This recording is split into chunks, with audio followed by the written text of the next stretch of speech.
गोरी कवि की शादी कालू कवि के साथ होने ही वाली थी, परंतु गोरी कवि कालू से शादी नहीं करना चाहती थी क्योंकि वो किसी अमीर कवि से शादी करना चाहती थी और कालू अमीर न था। मेरी शादी किसी अमीर से करती ना, आप क्यों मेरी शादी उस गरीब कालू से कर रही हो? कालू तो छोटे से घर में रहता है, वह मुझे खुश नहीं रख सकेगा। अरे बेटा, तुझे कालू ही खुश रख सकता है, उसके अलावा तू किससे शादी करेगी? तेरा तो कोई रिश्ता भी नहीं आता। कालू अच्छा कौवा है और वैसे भी कोई भी अमीर कौवा हम जैसे गरीबों से शादी क्यों करेगा? मेरे पास तो तेरे दहेज के लिए कुछ जेवर ही है, उसके सिवा हमारे घर में भी कोई चीज नहीं है, हम तो गरीब हैं।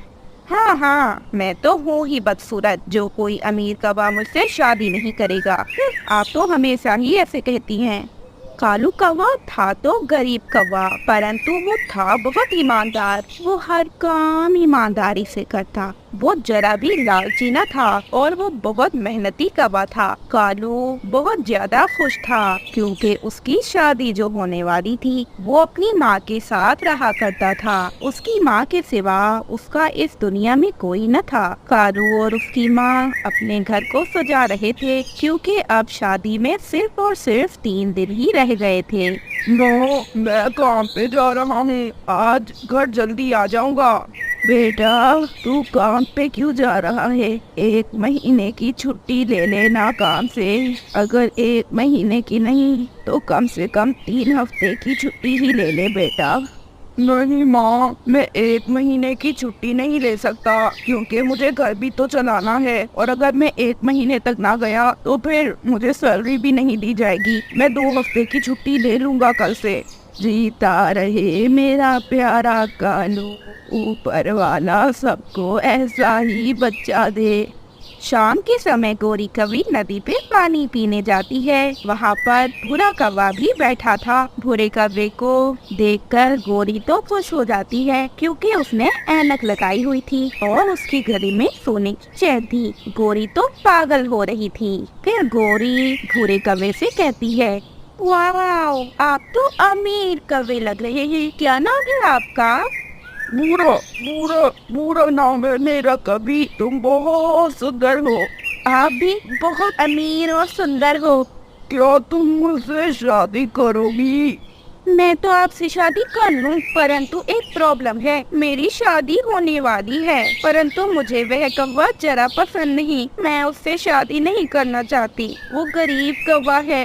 ये तो अच्छी बात है कि तुम उससे शादी नहीं करना चाहती, फिर हम भाग के शादी कर लेंगे। तुम्हारी माँ ने तुम्हारी शादी के लिए जेवर तो रखा ही होगा, तुम वो जेवर ले आना, फिर हम दोनों एक साथ रहेंगे खुशी खुशी। और मैं तो बहुत अमीर कौवा हूँ, तो मैं किसी चीज की कमी नहीं होगी कभी भी। गोरी कवि उस कौवे की बातों में आ जाती है और उससे शादी के लिए हाँ कर देती है। ऐसे अपनी शादी से 1 दिन पहले गोरी कवि रात के समय उस कौवे के कहने पर अपना सारा जेवर अपने घर से उठाती है और अपनी माँ को अकेला छोड़कर चली जाती है। अगले दिन जब गोरी की माँ की आँख खुलती है तो वो पूरे घर में गोरी को ढूंढती है, परंतु गोरी तो घर में न थी। माँ कवि रोना शुरू कर देती है, हाय मेरी बेटी, ये तूने क्या कर दिया? तो मुझे अकेला छोड़कर चले गए। मेरी इज्जत तूने मेरी इज्जत फट्टी में मिला दी। बारात भी आ जाती है। सब गोरी कवि का पूछ रहे थे। गोरी की माँ तो बहुत ज्यादा रो रही थी। फिर रोते रोते वो कहती हैं, मुझे माफ कर दे बेटा कालू, मगर गोरी मेरी इज्जत की परवाह किए बिना ही चली गई और चली गई। और फिर ऐसे बारात वापस चली जाती है। दूसरी ओर गौरी कवि जब सोई हुई थी तो उसका वह पति जो कि अमीर बनने का नाटक कर रहा था, वो उसके सारे गहने उठाता है और फिर वहाँ से चला जाता है। जब गौरी कवि उठती है तो वह अपने पति और गहनों को ना देखकर समझ जाती है कि उसे चूना लगा है। हाय, ये मुझसे क्या हो गया? मैंने अपनी माँ की इतनी बेइज्जती करवाई और जिसके लिए करवाई वो भी मुझे छोड़कर चला गया। अब तो मैं किसी को अपना मुंह दिखाने के काबिल नहीं रही। मैं किससे मदद मांगू? मैं कहाँ जाऊँ? गोरी को अब समझ ना आ रहा था कि वो जाए तो किसके घर जाए। फिर गोरी कभी हिम्मत करके रानो चिड़िया के घर जाती है। रानो चिड़िया उसकी सारी बात सुनती है। गोरी, तुमने बहुत गलत किया, परंतु अब जो हो गया सो हो गया। तुम चलो। रानो चिड़िया गोरी को उसके घर ले जाती है। पहले तो गोरी की माँ उससे बात तक न कर रही थी, परंतु फिर रानो उन्हें समझाने लगती है। देखिए आंटी जी, मैं मानती हूँ कि गोरी से बहुत बड़ी गलती हुई, परंतु अगर सुबह का बोला शाम को घर आ जाए तो उसे भूला नहीं कहते। आप इसे माफ कर दें, इसे अपने किए पर पछतावा है। गोरी भी बहुत रो रही थी। उसकी माँ अपनी बेटी की तरफ देखती है और उसे फौरन से गले से लगा लेती है। फिर ऐसे रानो चिड़िया कालू के घर जाती है और कालू को सारी बात बता देती है जो गोरी ने रानो को बताई थी। बहन चिड़िया, मैं तो अभी वो सब बोलने को राजी हूँ। कालू की माँ को भी कोई एतराज न था। फिर ऐसे धूमधाम से गोरी कभी की शादी कालू कौवे के साथ हो जाती है। अब गोरी कभी अपने घर में खुशी से रह रही थी, परंतु फिर भी उसे अपने किए पर बहुत दुख था, क्योंकि उसकी इस गलती के कारण ही उसकी बहुत ज्यादा बेइज्जती हो चुकी थी। तो कैसी लगी आपको हमारी आज की ये कहानी? हमें कमेंट करके जरूर बताइएगा। कौवों ने वो कर दिखाया था जो आज तक किसी ने नहीं किया था। उन्होंने लकड़ियों के बजाय पत्तों का घर बना लिया था। सभी पक्षी हैरान थे। कैसा है मेरा घर पक्षियों? सुंदर है ना? अरे हाँ, बहुत प्यारा, सारा का सारा हमें लगता है हमारा। Just looking like a wow। मैं भी ऐसा ही घर बनाऊंगा कालू। तुम्हारा घर तो जंगल में सबसे ज्यादा सुंदर है। आपका घर बहुत प्यारा है, मगर ये मजबूत नहीं है। बारिश के मौसम में ये घर तो हवा को सह ही नहीं पाएगा। जलती है भाई, जलती है। कालू से रानो जलती है। छोटी चिड़िया, हम तो बाहर से काले हैं, तुम तो अंदर से काली हो। शर्म करो, इतना जल जल कर ना काली हो जाओगी तुम। मैं क्यों जलूंगी किसी से? मैं किसी का बुरा नहीं चाहूंगी और मैं आपसे बिल्कुल ठीक बात ही कर रही हूँ। गोरी बहन, भले ही आपको बात कड़वी लग रही है, परंतु ये बात बिल्कुल ठीक है। चलो जाओ जाओ, यहाँ से जाओ, मेरे घर को नजर न लगाओ।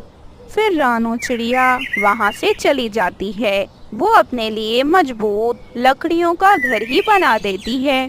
कबूतर और तोता दोनों एक घर बनाने का फैसला करते हैं। अरे यार, हम पत्तों का घर बना तो रहे हैं, लेकिन ऐसा ना हो कि हमारे घर बनाने के बाद बारिश हो जाए और बारिश में पत्तों का घर तो खराब हो जाएगा। पता नहीं बारिश ये घर सह भी सके या नहीं। हमें शायद लकड़ियों का घर ही बना लेना चाहिए।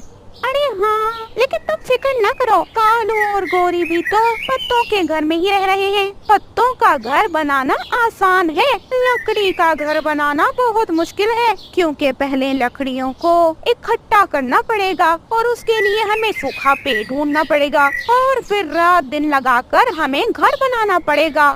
बस फिर क्या था, फिर ऐसे वो पत्तों का घर ही बना लेते हैं।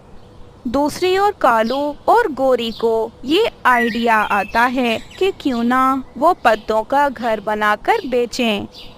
कालू, अगर हम पत्तों का घर बनाकर बेचेंगे ना तो देखना कितना मुनाफा कमाते हैं। वैसे भी वो चिड़िया हमसे बहुत जलती है और जब हम अमीर हो जाएंगे ना पत्तों का घर बेच बेच कर, तब पूरा जंगल हमें देखकर हमारी तरह बनना चाहेगा।